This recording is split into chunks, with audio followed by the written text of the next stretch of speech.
Like when you first came out, the first few years, once you told your folks you were hitting the road going to California, you didn't have a job lined up going out there. But No. you had some buddies. You had some. Well, I had at that tournament here at Disney World when we dressed up in the knickers and did the whole all the caddies did? the cast. Oh, it was amazing. There should be some old pictures of that Okay, somewhere yeah, that'd be where great. we dressed up in the knickers. They gave us a color coordinated outfit according to our players, you know, on the scorecard on the starting sheet. Right. We were either red, yellow, or blue or something. Yeah. And here we were in these vests, Kangol hats, and matching socks and knickers. Okay.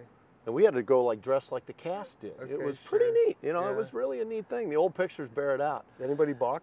Anybody not want to dress up? Well, Herman had to have Big Mitch, who worked for Trevino. I mean, he was a size 4X. They had to make him an outfit. Somebody went right to the sewing room for Mitch to have his outfit. That was pretty comical. Cool. And that was the last tournament of that year. And there was a black fella from New York named Johnny Ray who helped me get Mike Wynn set up, a little known pro from Elizabethtown, West Virginia, Mike Wynn. There was a Bob Wynn and a Mike Wynn back then, and they weren't related. I ended up coming out to the West Coast in 1973 to meet Mike, Okay. to start caddying full-time. Right. Yeah. And working for him full time? I worked for him until, I think the summer or so. He wasn't getting in that many tournaments. He was, you know, the old days where they were called rabbits. Okay. He was Oh, the having a guys Monday like Monday qualify qualifier, yeah. or make the cut so he could play the next week. Sure. and How playing many- satellite events. Do you remember how many guys it was to, did you make the cut and you got to play in the next week? Yes, I think Also, so. it was like nowadays make it's the- top 10, but back then it was if you made the cut. If you made the cut, you were exempt from Monday qualifying. Okay. You'd get to play the weekend and how play many in the guys next were in the tournament. field in those tournaments back then? Boy, I think it was probably 144 Okay, or so similar to what 132. we- Yeah, very to what similar. we do now, yeah. Yeah. Now, Yeah. now your first run, I guess you can call it, like that was started in 1972. No score, no yardage books either. We made our own. Yeah. I wish I had one right now to show, but Yeah. I've got a box at home of all my old scorecards because we Wow. drew everything Okay. just by walking the Yeah. course. Yeah. You know, and Andrew Martinez was the guy who really helped me. He mentored me basically as I came along, and he was a couple years ahead of me working for Johnny Miller. He was Right. already established out there as Yeah. one of the top notch. You know, Yeah. he was the Bones, Fluff, Joe LaCava Sure. back in that day. Yeah.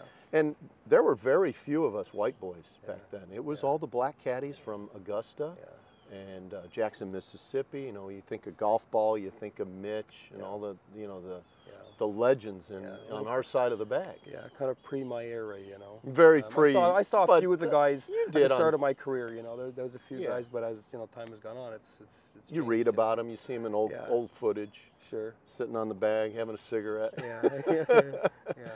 You know, you mentioned Andy Martinez, and when my career started, like I knew who he was, right? But I didn't know Andy, you know, but I knew who he was and recognized him and stuff. And, The Mex, yeah. So yeah. like, and when I came out, I was walking the course. I think it was the Atlanta Athletic Club for a major, like back in whenever.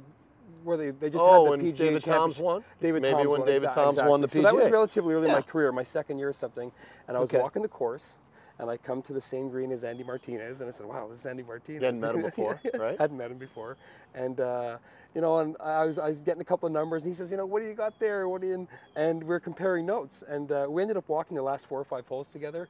And at the end, he shook my hand. He says, "You know, I really like your action."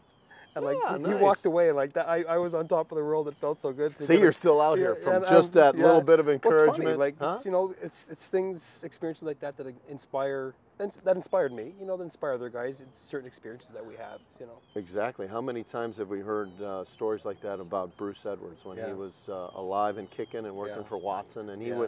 he would not think twice about seeing a new guy, whether he knew him or not. He'd observe him, Yeah. and he'd probably nickname him. Okay. You know, I mean, there are Who's good more at nicknames? nicknames on tour thanks to Bruce Really, Edwards. yeah? Oh yeah, yeah. It's not. but There's not that many Bruce nicknames. was that, you know. Bruce was like that. He Okay. he would give a new guy the time of day. Okay, great. You know, can we say that nowadays? I don't know. Yeah, There's it's such different. competition You know, it's out funny. here. When I started, it was tough. One of the first guys I met was in a shuttle in Houston. One of my very first weeks, and it was Bullet Bob. And we're going from the clubhouse to the parking lot, Caddie parking, which was we were at the Woodlands, and the parking lot was in a little strip mall, maybe half a mile away. Elkington's caddy for Yeah. our viewers.